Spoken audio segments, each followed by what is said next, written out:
அநேக சோதனையின் பாதையில் நீங்கள் நடந்து கொண்டிருக்கிறீங்களா? சோதனை, கண்ணீர், ஏமாற்றம், வெறுப்பு, துரோகம், நிந்தனை, காயங்கள், அடிகள், வேதனைகள், இப்படி அநேக பிரச்சனைகள், சோதனைகள் நீங்கள் எதிர்கொண்டிருக்கிறீர்கள் என்றால், கர்த்தருடைய வசனம் என்ன சொல்கிறது என்றால், அவர் தாமே சோதிக்கப்பட்டு பாடுபட்டதினாலே அவர் சோதிக்கப்படுகிறவர்களுக்கு உதவி செய்ய வல்லவராய் இருக்கிறார் என்று எபிரேயர் 2:18 நாம் வாசிக்க முடிகிறது. ஒருவேளை அதே மாதிரியான ஒரு சோதனையில் சோதிக்கப்பட்டு கொண்டிருக்கிறீர்கள் என்றால், உங்களுக்கு உதவி செய்ய தேவன் வல்லமை உள்ள தேவனாக இருக்கிறார்.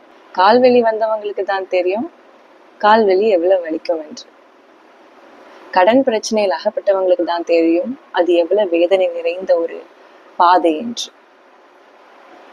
நிந்தனை அனுபவித்தவங்களுக்கு தான் தெரியும் அந்த நிந்தனை எவ்வளவு காயத்தை கொண்டு வரும் என்று. இயேசு கிறிஸ்துவும் இந்த உலகத்தில் வாழும்போது அநேக பாடுகளை பட்டதினாலே அவர் நமக்கும் உதவி செய்ய வல்லமையுள்ள தேவனாக இருக்கிறார். நம்மை புரிந்து கொண்டு நம்முடைய காயத்தின் அளவு எவ்வளவு என்று அறிந்து, நம் எவ்வளவு கஷ்டம் நிறைந்திருப்போம் என்று அறிந்து நமக்கு உதவி செய்ய அவர் வல்லமை உள்ள தேவனாக இருக்கிறார். ஒருவேளை இந்த சோதனையின் மத்தியில் நீங்கள் ஏதாவது மனிதனின் கரத்தை நோக்கி கொண்டிருக்கிறீங்களா?